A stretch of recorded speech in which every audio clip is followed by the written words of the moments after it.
이것은 단순한 또 하나의 하이브리드가 아닙니다. 37mpg의 강력한 터보 하이브리드입니다. 우수한 주행거리와 파워로 당신의 다음 이야기를 발견할 수 있게 해줍니다. 그곳이 어디든지.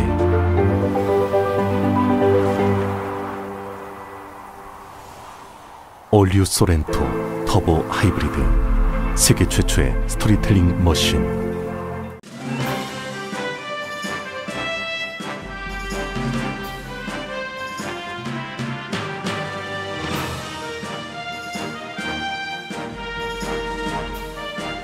새로운 절반을 시작하는 7월, 라디오 서울이 함께합니다.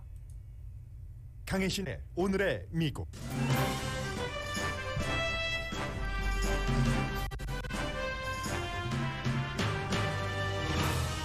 미국이 세계에서 하루 평균 바이러스 감염 케이스가 가장 많은 나라가 됐습니다. 정부와 기업, 학교에서의 백신 접종과 마스크 착용 의무화가 빠른 속도로 퍼져갑니다.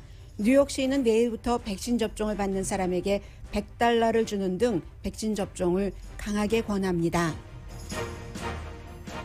그러나 공화당 정치인과 공화당주에서 백신 접종과 마스크 착용 의무화 금지법을 만들고 있습니다.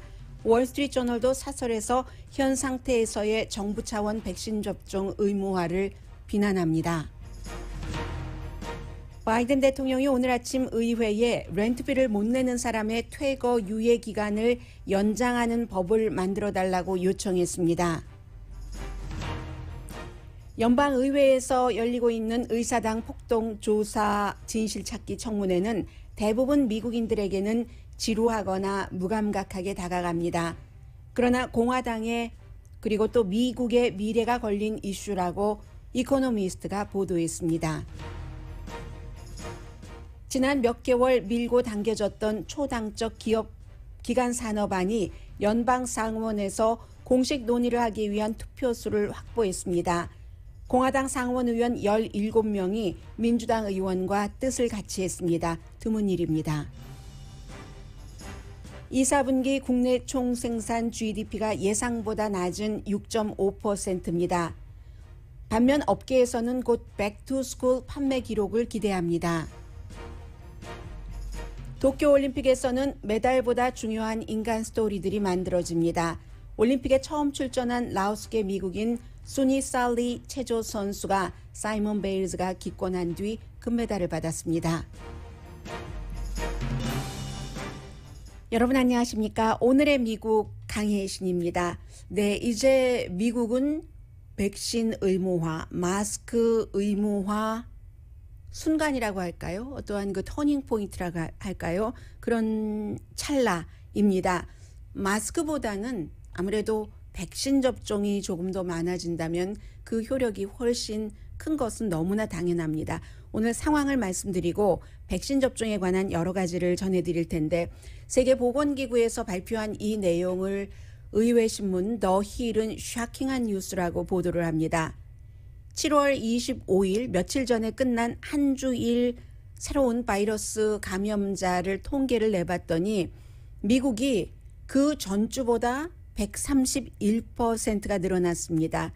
50만 명이 넘습니다. 그래서 세계 최고입니다. 이제는 미국이 브라질보다도 인도보다도 하루 감염자가 훨씬 많은 나라가 됐습니다. 세계적으로는 지난 한 주일 동안 바이러스 감염자, 특히 이제 델타 변이 바이러스 감염자가 많겠죠. 8%가 늘어났을 때 미국에서는 같은 기간에 감염자가 131%가 늘어났습니다. 그리고 세계적으로 미국을 포함해서 사망자도 한 주일 전보다 21%가 늘어났는데, 이 사망자도 대부분 미국이거나 동남아시아, 인도네시아가 있기 때문에 그렇죠. 이 사람들이 많이 숨졌습니다. 미국 사람 현재 질병통제국에서는 백신을 완전하게 다 맞은 사람, 존슨앤존슨은 1번, 그리고 파이저 앤 바이오엔텍과 모더나는 2번 다 접종받은 사람 49%로 봅니다. 적어도 1번 접종한 사람은 57%로 봅니다. 지금 로스앤젤레스 카운티 같은 경우, 그리고 지금 굉장히 중요한 것이 여러분들께서 이제 미국 방송을 보실 때 브레이크스루 이 감염이라는 브레이크스루 그 인펙션이라는 얘기를 많이 들으실 텐데, 바로 그게 백신 접종을 완전히 받았는데도 바이러스에 감염되는 케이스를 말합니다. 그런데 저는 제가 몇 번을 읽어봤는데, 물론 제가 놓쳤을 수도 있고 듣다가 뭔가를 또 놓쳐서 들을 수도 있고 볼 수도 있었는데, 팍스뉴스에서 보도하는 거 보니까 로스앤젤레스 카운티는 완전히 백신 접종한 사람이, 지금 로스앤젤레스 카운티도 확산율이 늘어나고 있잖아요. 바이러스 감염자가. 그 전체 바이러스 감염자의 25%는 백신 접종을 완전하게 받은 사람이다. 이 얘기만 해놓고는 그게 어떠한 그 자료인지 얘기를 하지 않기 때문에 정확하게 알 수는 없지만, 설마 팍스가 이 같은 것을 잘못 보도해야 했겠어요? 로스앤젤레스 카운티. 근데 이유가 더 중요한데 그 이유에 대해서 아직 모르고 있는 거죠. 이런 뉘앙스는 풍겼죠. 팍스뉴스는. 그렇기 때문에 뭐 로스앤젤레스 뭐 4명 가운데 10명 가운데 이제 2.5명 정도가 백신 접종을 받은 사람이 감염자로 나오는 건데, 그렇기 때문에 백신 접종을 받은 사람 가운데서 감염자가 훨씬 많을 것이다. 마치 이제 정부가 무엇인가를 질병통제국 같은 곳에서 숨기고 있다는 식으로 얘기를 하는데, 많겠죠, 당연히. 심지어는 감염자도 지금 현재의 감염자뿐만이 아니라 처음 코로나 바이러스가 발생했을 때부터 지금까지의 확진자는 훨씬 많을 겁니다. 오죽하면 60%나 더 많을 것이라는 조사 결과가, 연구 결과가, 예측 연구죠. 그런 경우는 예상 연구, 예측 연구가 나왔겠습니까? 테스트를 모든 사람들이 다 받지 않았기 때문에 그렇죠. 어쨌든 그만큼 지금 중요한 것은 왜인지는 정확하게 모르지만 브레이크스루 인펙션 되는, 백신 접종 받았는데도 감염되는 사람들이 많이 보인다 하는 것은 분명합니다. 이유는 우리가 알 수 있죠. 말씀드린 것처럼 백신 접종을 받았다 하더라도 100% 완전하게 코로나 바이러스에서 보호되는 것은 아니기 때문에 뭐 5%, 6%, 존슨앤존슨 같은 경우는 그것보다 더 많이 감염될 수 있는 확률은 남아 있으니까는요. 그래서 지금 이제 전체적으로 캘리포니아주도 뭐 4주일 전보다 지금 감염되는 사람이 4배가 늘어났습니다. 병원에 입원하는 사람들도 비슷하게 늘어나고 중환자실 입원하는 사람도 많이 늘어나고 있는데, 이런 것이 생기니까 또 미국 전국적으로 백신을 맞을까? 이렇게 생각하는 사람들도 조금 늘어난다는 긍정적인 면은 있습니다. 시사주간지 타임이 보도한 것을 보니까 병원에 입원하는 코로나 바이러스 환자들 거의 모든 사람이 내가 백신 접종을 받아둘 걸, 이렇게 후회를 하고 있다는 보도도 있거든요. 그래서 몇 주일 전보다는 아직까지 백신 접종을 받지 않으신 분들 가운데서 나 아무래도 이거 보니까 너무 위험해 하면서 백신 접종 쪽으로 마음을 기울고 있는 사람도 있기는 있다는 겁니다. 그래서 이제 뉴욕도 내일부터 인센티브를 주는데요. 아직도 백신 접종 받지 않은 사람들이 있기 때문에 2번 접종을 받아야지 되는 경우, 첫 번째 백신 접종을 받을 때 한 번 $100를 줍니다. 뭐 존슨앤존슨 한 번의 경우는 그 한 번으로 $100 가져가시는 거고요.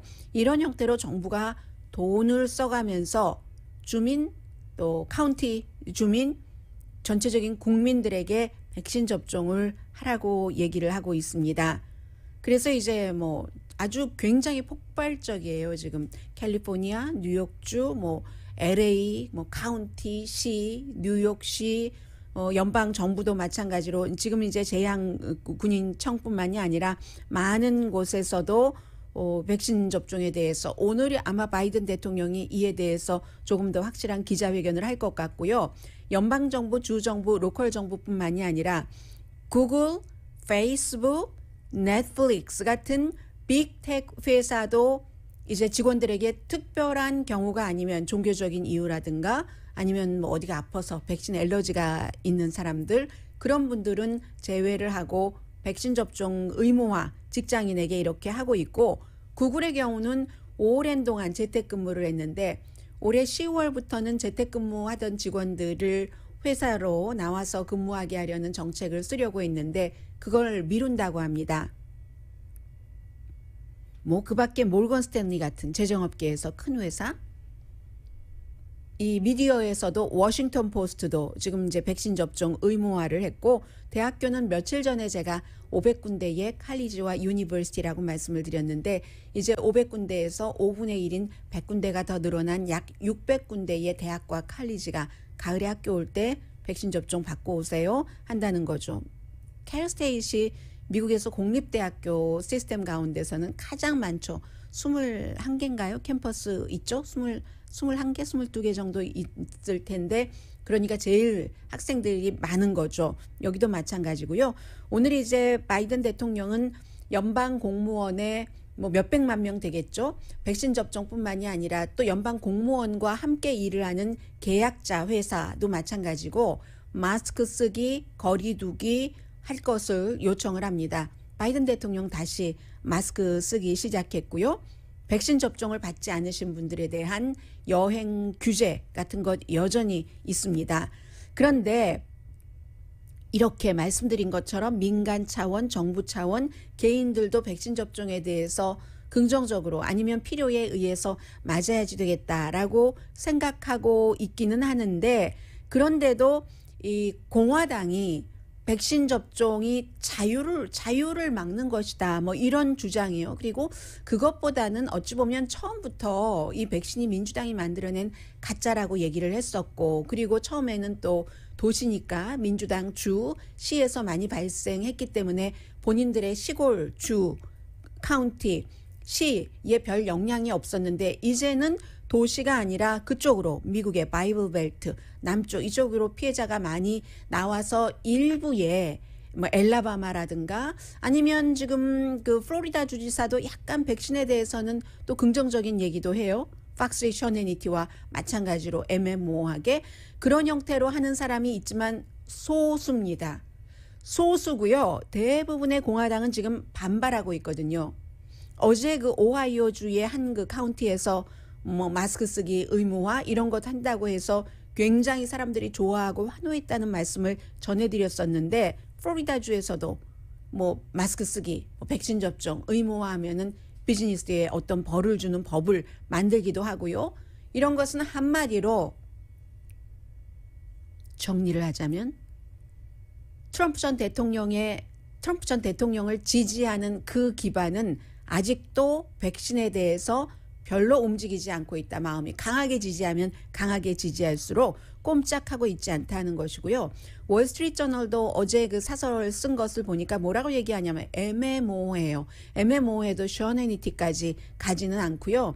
뭐라고 얘기를 하냐면 정부가 일반인들에게 백신 접종을 하라고 명령할 수 없다. 예외를 뒀어요. 가장 위험한 공공건강 비상사태를 제외하고. 그럼 월스트리트저널의 주장에 따르면 지금은 그렇게 급한 백신 접종을 연방정부가 의무화할 만큼의 위험 사태는 아니라는 얘기가 되겠고요. 그런데 미국에서는 1905년도에 연방대법원이 이 월스트리트저널이 지적한 것처럼 대중건강의 보건에 위험이 있다고 할 때 백신이 있으면 그 백신 접종을 정부가 요구할 수 있다. 천연두가 그랬잖아요. 이제 미국 그 영국과 독립전쟁 당시에 조지 워싱턴 장군이 앞장서서 그랬던 적이 있고 하는데, 어쨌든 월스트리트저널이 얘기하기를 백신이 효율적이기는 하지만 나이 든 사람, 이런 사람들을 완전히 지키지는 못한다. 그건 당연하죠. 모든 사람을 지키지 못합니다. 위험 요소는 걸릴 수 있는 확률은 남아 있어요. 다만 더 많고 더 많은 사람들이 덜 아프고 병원에 안 가고 죽음까지 가지 않아도 된다는 이 베네핏이 더 많은 거죠.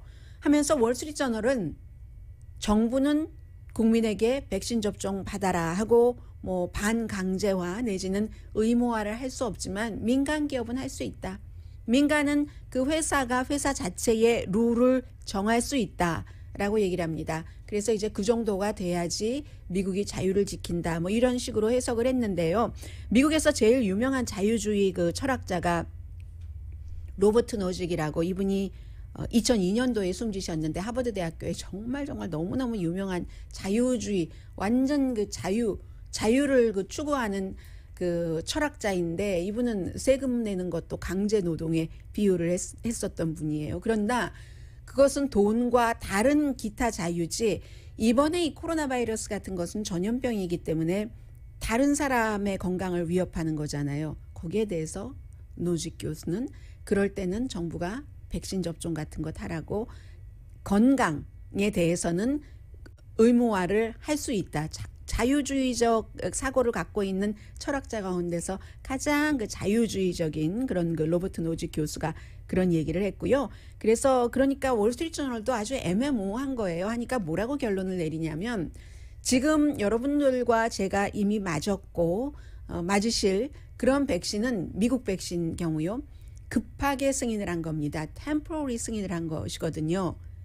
이게 연방정부에서 식품의약국이 백신을 완전히 일반 승인을 하려면은 절차도 너무너무 많고 그 조사 그 요구량이 너무 방대하죠. 게다가 대고 이게 한 번에 끝나는 게 아니라 단계별로 그 관료주의적인 것 있잖아요. 그런 것들이 너무 많기 때문에 이것을 어떻게 좀 해결을 해서 빨리 식품의약국이 일반적인 그 임시 승인이 아니라 승인을 해야지 된다. 그렇게 되면 백신에 대해서 신뢰하는 사람들도 늘어날 테고 월스트리트저널은 그 정도로 얘기를 했어요. 지금. 그래서 한마디로 지금 쭉 백신에 대해서 말씀을 드렸는데 아무리 연방정부나 민간 차원에서 또 친구들이 가족끼리 백신 접종을 거부하는 사람에게 맞으십시오 한다고 강요 내지는 설득 내지는 호의를 베풀고 이런 것을 아무리 많이 해도 전국적인 백신 접종 의무화는 불가능하다 하는 것을 알 수 있습니다. 주마다 다르고 카운티마다 다르고 생각하는 것들이 다르기 때문에. 그래서 백신 접종 상태는 지금 이 정도고요. 마스크는 어제 말씀드린 것처럼 백신 접종이 더 중요하고 백신 접종을 받은 사람은 마스크도 쓰고 거리 두기도 하는데 이런 이유로 마스크 쓰기에 어느 정도의 신뢰에서 의무화는 별로 효력이 없을 것 같다라고 많은 전문가들이 하는 얘기를 전해드렸는데 그럼에도 불구하고 할 수 있는 모든 것을 하자는 거죠. 디즈니랜드가 내일부터 금요일이죠.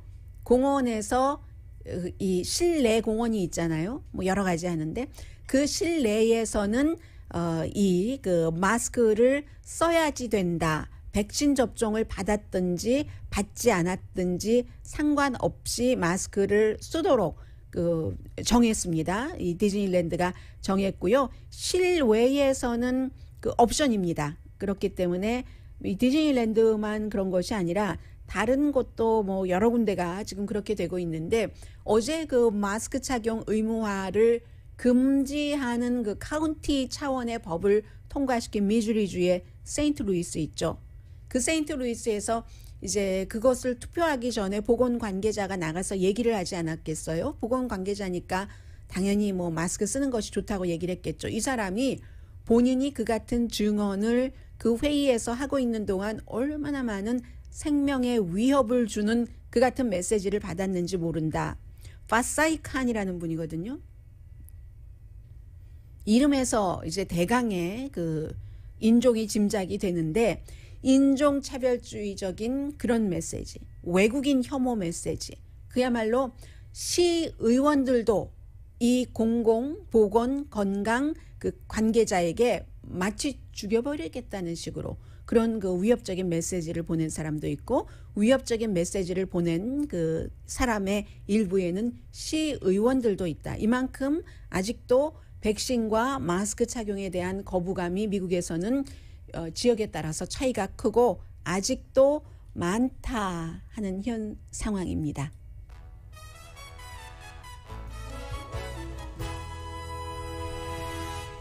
오늘의 미국은 전문가가 추천하는 이민법, 가정법 전문 제인정 종합법률사무소, 미주류 언론과 유명 인사들을 감동시킨 미주 판매 1위 카후나 마사지 체어, 한인 기업의 자랑 카후나 마사지 체어, 코지다운 갤럭시 거위털 이불은 잠이 솔솔 오게 하는 기능성 거위털 이불, 거위털 이불 전문회사 코지다운, 친절하고 자세한 상담으로 절개를 최소화하는 복강경 수술 전문 장지아 외과, 우리 가족 면역 충전 프로젝트는 한국 홈쇼핑에서 챙기세요. 한국 홈쇼핑 공동후원입니다. 잠시 뒤에는 짧게 하나, 조금 길게 하나, 두 가지 아이템을 전해드리겠는데 그 두 가지 아이템 가운데 하나는 생각하고 있지 않았는데 그런 생각이 들었습니다.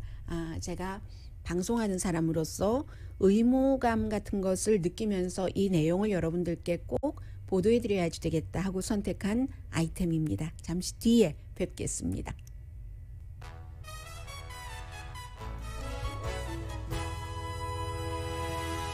라디오 서울 방송 오늘의 미국 듣고 계십니다. 네, 오늘 이제 의회의 바이든 대통령이 이것 좀 연장하도록 의회에서 알아서 좀 해주십시오라고 얘기하는 것은 7월 31일이니까 내일 모레로서 토요일로서 끝납니다. 이제 렌트비 못 내신 분들 뭐 이런 분들에 대한 그 쫓아내지 못하는 그런 퇴거 유예 명령, 행정명령 이게 끝나기 때문에 연장해 달라는 건데 2020년 지난해 9월 달부터 시작해서 뭐 몇 번 연장을 했었고요. 이번에 또 마지막인데 그래서 연방정부에서 왜 이 일이 나왔냐면은 최근에 연방대법원이 행정부가 연장할 수 없다. 더 이상 이런 판결이 나왔죠. 그래서 바이든 대통령이 본인이 할 수 없기 때문에 의회에 해달라라고 했는데 꼭 렌트 들어 사시는 분들뿐만이 아니라요. 렌트비를 내야지 렌트로드도 그 건물을 전부 캐시 주고 사지 않은 한 페이먼을 하셔야 되잖아요. 그렇기 때문에 렌트 들어 사시는 분과 또 그 렌트를 주시는 분들 모든 분들을 도울 수 있는 것이라고 하고 그리고 행정부 차원에서 뭐 도시개발국이라든가 또 농림부 뭐 재향군인청 이런 곳에서 알아서 할 수 있는 부분까지는 왜냐하면 그 각 부처의 어떤 그 융통성 있는 권한이 있기 때문에 하도록 또 당부를 했고요. 거의 12개월 동안이네요. 질병통제국이 시작을 해서 왜냐하면 집에 살다가 길거리로 나앉게 되면은 코로나 바이러스 전염병 시대에 다른 사람들에게도 많이 옮기고 본인도 감염이 될 수 있다. 집 없으면 그렇기 때문에 이것은 대중 건강이다.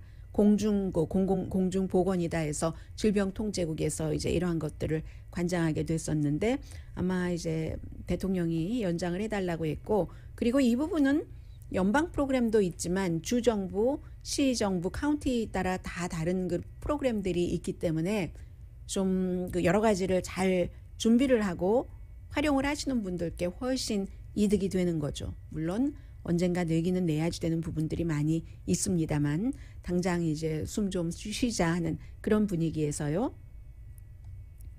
그리고 앞에 잠깐 브리핑을 해드리고 오늘 제가 의무감을 가지고 말씀드리는 내용 전해드리겠습니다. 의회에서 그 의사당 사건 청문회가 열리고 있는데 이런 얘기도 나옵니다. 트럼프 전 대통령이 12월 달부터 선거 끝나고 나서 본인이 그 백악관을 떠나기 직전까지 거의 날마다 연방 법무부에 그때는 뭐 장관이 아니었었잖아요. 장관 대행에게 전화를 날마다 걸었다. 전화를 건 이유는 이제 이것을 연방 그 법무부에서 부정선거다 하면서 조사에 착수해 주기를 원했던 거죠. 제프리 로젠 당시에 그 연방 법무장관 대행인데 제프리 로젠 대행은 대통령이 날마다 전화하면 뭐라 그러겠어요. 자신을 법무장관 대행으로 만들어준 사람인데 대통령이 또 본인이 그 자리를 원했으니까 그 자리에 갔고 해서 대통령 얘기를 계속 듣는데 이게 다 증언에서 나오는 얘기들입니다. 듣는데 어떤 때는 이제 그 로젠 대행이 주제를 좀 바꿔보려고도 하고 해도 안 됐는데 중요한 것은 그렇다고 해서 제프리 로젠이 대통령의 말을 들어서 어떤 조치를 해준 게 없었다는 거죠. 그리고 이제 로젠이 어떤 땐 전화를 못 받을 때도 있으니까 옆에서 전화 받고 한 사람들이 트럼프 전 대통령이 어떠한 법적 그 조치 요구를 통해서 막지만 않는다면 그 12월부터 백악관을 떠나기 전까지 대통령으로서 연방 법무장관 대행에게 어떤 요구, 어떤 메모를 남겼는지를 기록을 공개할 수 있다. 이 정도는 나왔고요. 마이클 파넌이라는 워싱턴 DC 메트로폴리탄 경찰국 소속의 경관이 어제 증언하는 것 보니까 이분은 심장마비 일으켰던 분이에요. 당시에 그 폭도들을 막기 위해서 폭도들한테 완전히 매맞고 뭐 스턴건으로 쏘임을 받고 해서 본인의 이제 바디 카메라를 보고 거기에 따른 증언을 한 겁니다.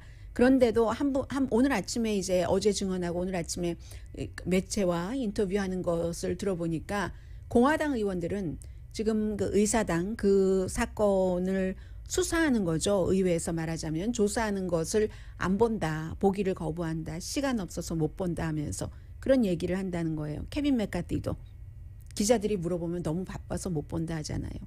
4명의 이 경관들이 증언을 하는 경관들이 white, black, brown 전부 있습니다. 전부 있어서 본인들이 그 당시에 보고 겪은 것을 지금 증언을 하는 거잖아요. 새로운 내용들도 많이 나오고 있거든요. 그리고 이제 지난해 뉴욕주 상원 선거에 나가서 실패했었던 후보죠. 데니엘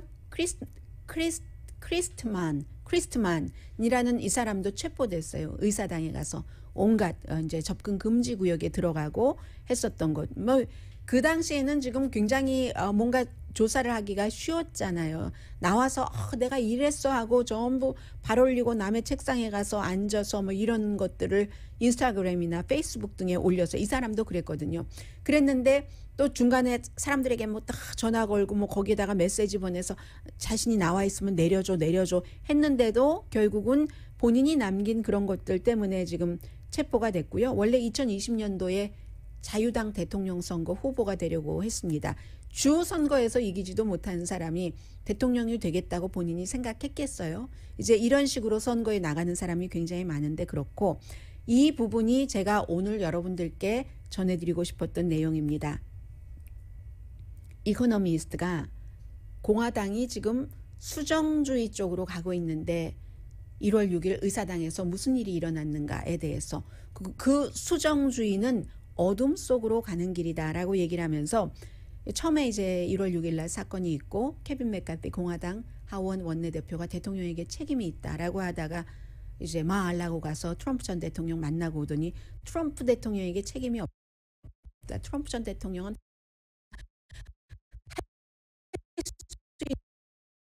모든 일을 다 했어 라고 얘기를 하고 최근에는 낸시 펠로시에게 책임이 있다고 얘기를 하죠. 의사당이 충분히 그 같은 그 폭동에 대비를 하지 못했기 때문에 의사당의 최고 책임자인 낸시 펠로시 하원의장 책임이라는 겁니다. 그런데 첫 번째 트럼프 전 대통령이 할 수 있는 모든 일을 다 했다.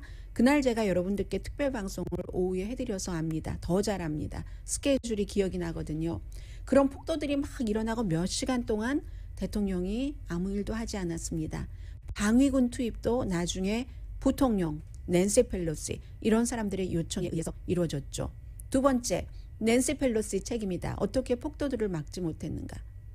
10,000명이 넘는 폭도를 방위군도 없고 하는 그 상황에서 의사당 경관이 몇 명인지 아세요? 유니폼 입은 경관 2,000명밖에 안 되거든요. 성난 군중 10,000명에 2,000명. 로스앤젤레스 경찰국에 유니폼 입은 사람이 거의 10,000명입니다. 9,800명 정도 되거든요. 이제 지원부서 3,000명 빼고. 의사당이 지금까지는 민주주의 보루였고 그렇게 평화스러웠기 때문에 2,000명밖에 안 되는 유니폼 입은 경관이 지키고 있는데 어떻게 10,000명의 폭도들을 온갖 무기 다 가지고 쳐들어온 폭도들을 막을 수가 있겠습니까? 이런 문제예요. 그래서 이제 그런 그 지적들을 했고요. 이 지적은 이 숫자 같은 건 제가 여러분들께 전해드린 거고요. 이 잡지 이코노미스트는 의사당 경관이 애틀란타의 경관보다는 뭐 그 애틀란타보다도 적다 이렇게 표현을 했어요. 어쨌든 이번에 이 그 의회에서의 조사도 정치적인 성격이 있긴 하지만 미국에서 진실, 역사의 진실을 알아가는 기공식과 마찬가지다라고 얘기를 합니다. 어떻게 비유를 하냐면요. 그동안 공화당에서 트럼프 전 대통령이 유명해지기 시작한 게 정치적인 시각에서 볼 때 오바마가 케냐 태생이다 라고 러시아에서 받은 그 같은 그 가짜를 주장했을 때부터입니다.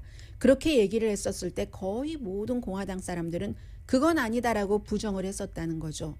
오바마의 이제 선거에서 같이 뛴 존 맥케인 전 연방 상원 의원도 타운홀에서 어떤 그 백인 나이 많이 드신 분이 오바마가 뭐 케냐테상이고 무슬림이잖아라고 얘기했을 때 아니라고 얘기를 하잖아요. This man이라고 얘기를 해줬잖아요. 그런데 이번엔 다르다는 거죠. 진실이 여기 있는데 공화당이 그 진실을 지우고 바꾸려고 한다. 그렇기 때문에 맨 앞에 수정주의라는 표현을 한 겁니다. 바이든이 선거를 훔쳤다. 낸시 펠로시가 잘못했다. 이런 형태로 몇몇 사람들만 그거 아니다. 바이든이 선거를 훔치지 않았다.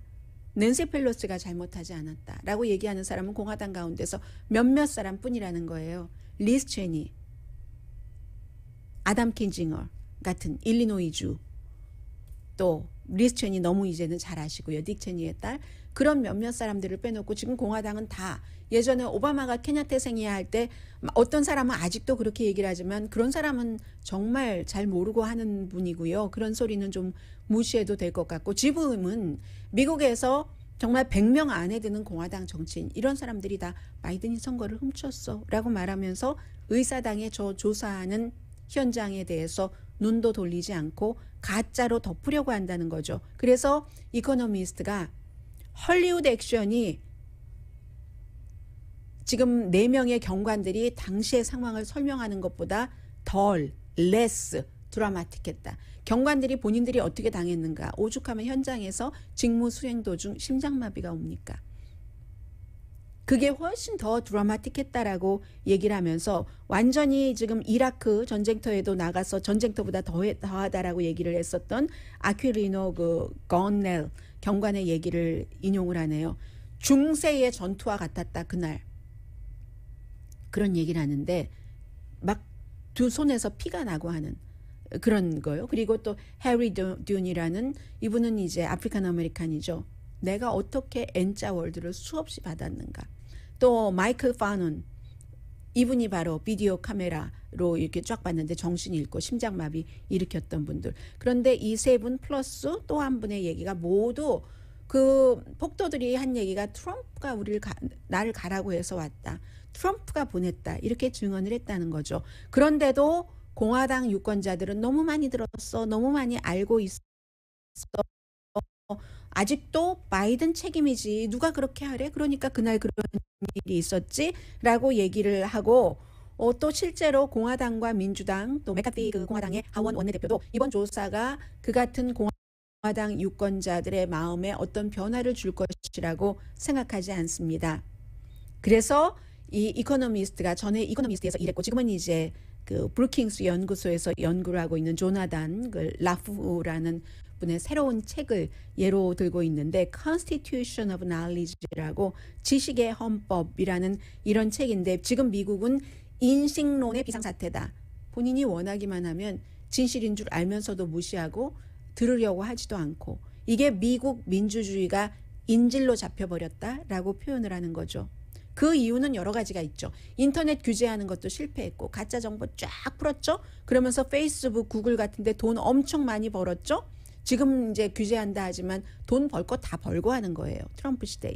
좌파의 캔슬 컬처, 진보파의 뭐 이건 이래서 안 되고 과거에 이런 동상도 내려야 되고 이런 것도 이유였다고 봅니다. 그런데 가장 큰 원인은 지난 5년 동안에 도널드 J 트럼프의 날마다 하는 작은 거짓말, 큰 거짓말 이런 것들이 미국 사람들 몸속 마음속으로 들어가서 5년 내내 그렇게 했으니까 심지어는 취임할 때부터 그 왔던 사람들의 숫자부터 부풀리고 허리케인 같은 거 경로를 가짜로 할 필요가 없잖아요.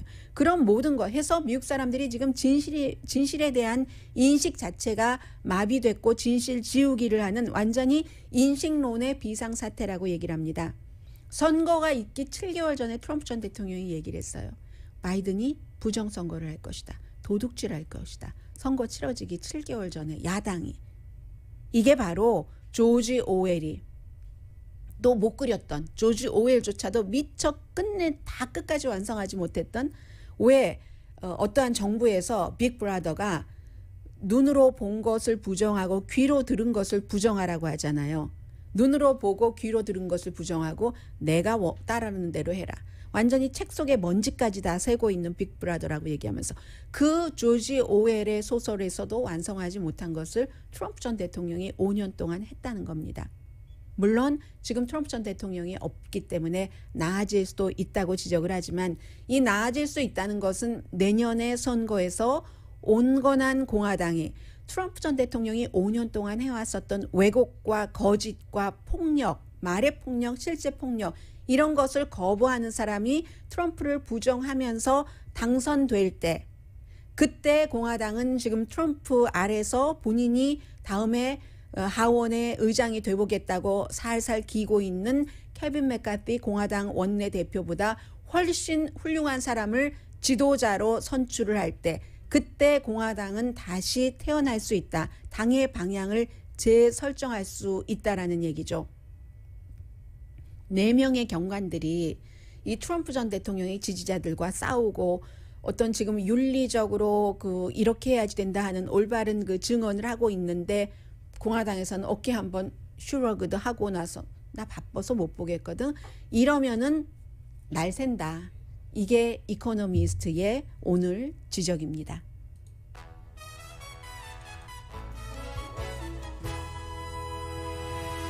라디오 서울 방송 오늘의 미국 듣고 계십니다. 경제 뉴스 좀 전해드리겠습니다. 소비는 아주 좋은데 그런데도 불구하고 지금 GDP가 그다지 좋지 않거든요. 어느 정도 늘어났냐면은 지난 분기에 6.5% 예상을 8.4%를 했으니까 예상보다 거의 2% 정도 낮은 편이죠. 지금 델타 바이러스와 인플레이션 굉장히 걱정하고 있는 상황에 어쨌든 2, 4분기에 GDP 증가율이 예상만큼 좋지 않은 거예요. 그러면 지금 스토어 그 사이에 오픈했고 백신 접종도 늘어났고 연방정부의 보조도 있었는데 왜 그렇게 되는가? 이것은 또 어찌 보면은 공급망이 아직까지도 삐걱거리고 있기 때문에 성장을 막고 있다는 얘기입니다. 물론 이제는 팬데믹 이전보다는 경제 규모가 조금 커졌습니다. 공식적으로는요, 숫자상으로는 팬데믹 관련 피해를 다 복구한 것으로 나오고 있거든요. 그런데도 이것보다는 더 나았어야지만 된다라는 겁니다. 물량이 많아야지 사람들이 조금 많이 파는데 그게 성장이고 지금 물량이 없는 거죠. 집 같은 경우도 대표적이잖아요. 소비는 같은 기간 지난 분기에 11.8%가 늘어났습니다. 경기부양책 도움으로 그렇겠죠. 그리고 이제 백투스쿨 다가오는데 전국 소매협회가 조사를 했더니 굉장히 많이 늘어날 것이라는 거예요. 백투스쿨 소비가 7,704명을 대상으로 7월 1일부터 8일까지 했더니 전자기기 아이템 이것도 문제인데요. 수요를 맞춰줘야지 되잖아요. 제가 팬데믹 기간 동안에 이 전에 쓰던 구글 크롬북을 하나를 더 사려고 했거든요. 전에 제가 살 때는 한 $200 주고 샀었는데 그 당시에 $500 정도였고 그것도 없었어요. 똑같은 인터넷 온라인 상에서 그 정도로 칩이 있어야지 되는데 계약하면은 청소년이건 대학생이건 전부 가장 많이 랩탑을 사지 않겠어요? 초등학생 같은 경우는 스마트폰을 조금 많이 사고요. 해서 킨더가든부터 초등학생까지가 계약할 때 평균 쓰는 돈이 왜 이렇게 많아요? 아니 이게 웬일이래요. 2020년도에 $849 그리고 올해 $849로 예상을 하고 2020년도에 $789 그때도 랩탑을 많이 샀으니까요. 그리고 한 해 전인 팬데믹 이전 2019년도에는 $697였답니다. 인플레이션도 많이 높아진 거네요. 대학생은 올해 $1200 쓸 것 그리고 백투스쿨 때 준비하는 것이요. 지난해에는 $1058 이것도 아마 랩탑이 상당 부분 차지했겠죠. 2019년도에는 $977였습니다. 랩탑은요. 킨더가든에서부터 초등학생까지는 49%가 산다고 하고 대학생은 57%입니다. 오랜만에 제법 큰 폭의 초당적인 일이 의회에서 일어났습니다. 이제 상원이 100명이잖아요. 찬성 67명, 반대 32명. 이 찬성에 17명의 공화당이 민주당 전원에 합세를 한 건데 그래서 67이 나왔죠. 1조 2천억 달러 규모의 초당적인 기간 산업안을 완전히 통과한 게 아니고 아직 갈 길이 멀어요. 먼데 이것을 이제 정말 그 토론에 붙인다 해서 전체적인 규모가 1조 2천억 달러인데 어떻게 조절을 하고 하는 것이 시작이 된다는 거예요. 해서 바이든 대통령이 굉장히 역사적이다. 공화당 의원이 17명이나 과거에 많이 있었던 일인데 했기 때문에 공식 토론을 시작한다는 거고요. 그러면 이제 몇 개월 동안 밀고 당기면서 백악관이 초당적인 것을 원했죠. 넘어야 될 산은 많지만 5,500억 달러 정도 가운데서 한 400억 달러는 다리 놓고 390억 달러 교통에 550억 달러는 물, 워러와 관련된 기간 시설에 그 밖에 이제 중요한 뭐 전기 자동차 이런 곳에 있겠죠. 그래서 결국은 인간에 관한 이 기간 시설을 확립하는 것에도 돈을 쓰고 1조 2천억 달러 하면 뭐 빨리 되면은 여기서 또 뭐 경기 활성화가 일어날 가능성이 높고요. 바이든 대통령의 아젠다가 움직이기 시작한다 이렇게 표현할 수 있겠고 잠시 뒤에 올림픽 관련 뉴스 전합니다.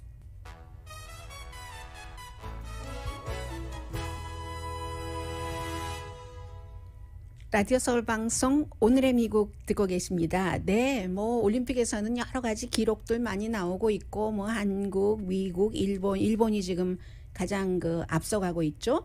그런데 가장 지금까지 세계적으로 뉴스에 제일 많이 나왔었던 사람이 바로 이제 기권한다 하고 단체전에서도 또 개인 체조에서도 그렇게 했었던 선수죠. 그런데 그 스토리를 말씀드릴 수 있는 시간이 있을까요? 없을까요? 네, 있을 것 같네요. 이 사이먼 베일즈가 단체전에서 나오고 압박감 못 이기겠다 하면서 개인에서도 나오고 했었을 때 텍사스의 부검찰총장이 아론 로이츠 부검찰총장이 국가망신이다라고 트윗을 했어요. 너무 어린애 같고 이기적이다. 정신줄을 놓고 뭐 하는 거야. 올림픽 선수, 국가대표 선수가. 이렇게 얘기를 했는데 그렇게 하니까 칭찬을 받을 줄 알았는데 공감하는 사람이 많을 줄 알았는데 많은 사람들은 선수들부터 얼마나 심했으면 이렇게 지원하는 사람이 훨씬 많은 거예요. 그랬더니 그리고 심지어 그 자신의 보스인 텍사스주의 검찰총장도 내부로 조사를 하겠다. 우리 검찰의 입장은 아니다라고 얘기하니까 금방 꼬리 내리고 내가 정말 실수했다. 크게 뭐 사과한다. 이렇게 얘기하면서 국가망신이라고 하더니 이번엔 또 애국자라고 그 사이먼 베일즈에 대해서 얘기를 하고 실제로 이 사이먼 베일즈는 인스타그램에 이렇게 올린 거 보니까 정말 많은 사람 한 번도 만나보지도 못한 유명한 가수 등등 많은 사람들이 이제 그 본인을 지원을 해줬다는 얘기예요. 뭐 저스틴 비버도 당신이 느끼고 있는 그 압박은 당신밖에 아무도 모를 거예요. 본인도 유명하니까 알잖아요. 싱어.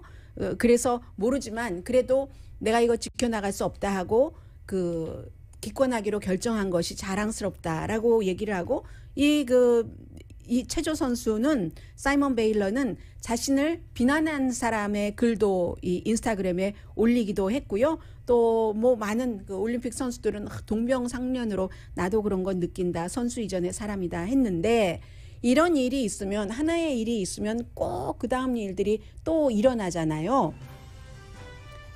오늘의 미국은 전문가가 추천하는 이민법, 가정법 전문 재인정 종합법률사무소, 미주류 언론과 유명 인사들을 감동시킨 미주 판매 1위 카후나 마사지 체어, 한인 기업의 자랑 카후나 마사지 체어, 코지다운 갤럭시 거위털 이불은 잠이 솔솔 오게 하는 기능성 거위털 이불, 거위털 이불 전문회사 코지다운, 친절하고 자세한 상담으로 절개를 최소화하는 복강경 수술 전문 장지아 외과, 우리 가족 면역 충전 프로젝트는 한국 홈쇼핑에서 즐기세요. 한국 홈쇼핑 공동후원이었습니다. 10시에 좋은 아침, 좋은 하루 방송됩니다.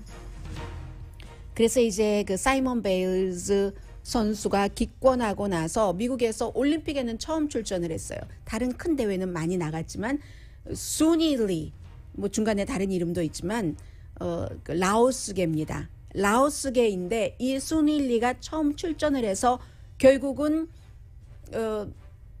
금메달을 받았죠. 개인 분야에서 금메달을 받았거든요. 어쨌든 엄마 아빠가 이민자 출신이고 하는 이런 것도 여러 가지 스토리가 되고요. 스토리는 이어지는 거죠. 강희신이었습니다.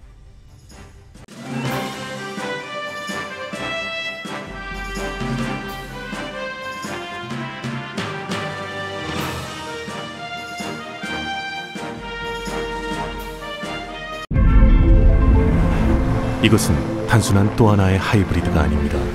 37mpg의 강력한 터보 하이브리드입니다. 우수한 주행거리와 파워로 당신의 다음 이야기를 발견할 수 있게 해줍니다. 그곳이 어디든지.